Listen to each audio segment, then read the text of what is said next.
BJP কর্মী সমর্থকেরা বিক্ষোভ দেখায় রাস্তার দাবিতে। উত্তর চব্বিশ পরগনার হিঙ্গলগঞ্জ ব্লকের রূপমারি গ্রাম পঞ্চায়েতের কুমিরমারি 143 নম্বর বুথের ঘটনা। দীর্ঘ 15 থেকে 20 বছর ধরে বেহাল রাস্তার একাধিক জায়গায় ব্লক প্রশাসনে জানিয়েও কোনো সুরাহা মেলেনি।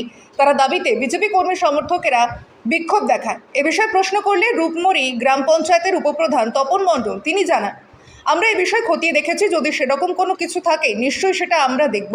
এ বিষয়ে বিজেপির মিডিয়া সেলের মুখপাত্র দীপঙ্কর সরকার তিনি বলেন, খালি বিজেপি করার অপরাধেই কুমিরমারিতে রাস্তাঘাট ও কোনো উন্নয়ন করেনি তৃণমূল সরকার। বিজেপি করার অপরাধে এমনই কথা তিনি জানালেন। আমাদের যাতায়াতের রাস্তা ভালো করতে হবে। কেন রাস্তা হয় না কেন? ও হয় না, আমরা অন্য পার্টি করি। কোন পার্টি? মরে ফেল যাচ্ছে আমাদের চিপিয়া গোলা।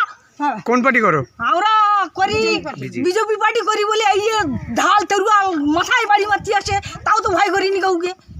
কোথায় এটা? এটা কুমিরমারি। আমাদের এই রাস্তাঘাট বিশাল খারাপ। আমাদের 30 বছর ধরে আমরা এই রাস্তার এই বেহাল বিশাল খারাপ। বাচ্চা কাচ্চা স্কুলে যেতে পারছে না, আমরাও হাঁটাচলা করতে পারছি না।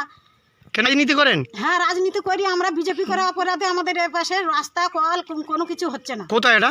আমাদের কুমিরমারি কত নম্বর বুথ? 143 নম্বর বুথে এই আমাদের এই রাস্তা। কি চাইছেন এখন আপনার? আমাদের রাস্তাটা চাইছি, রাস্তা যেন এই তাড়াতাড়ি যেন রাস্তাটা যেভাবে হয় সেই চেষ্টা। যদি না হয় না হয় তো আমরা বিক্ষোভ করব। আপনার নাম? শ্যামলী দাস।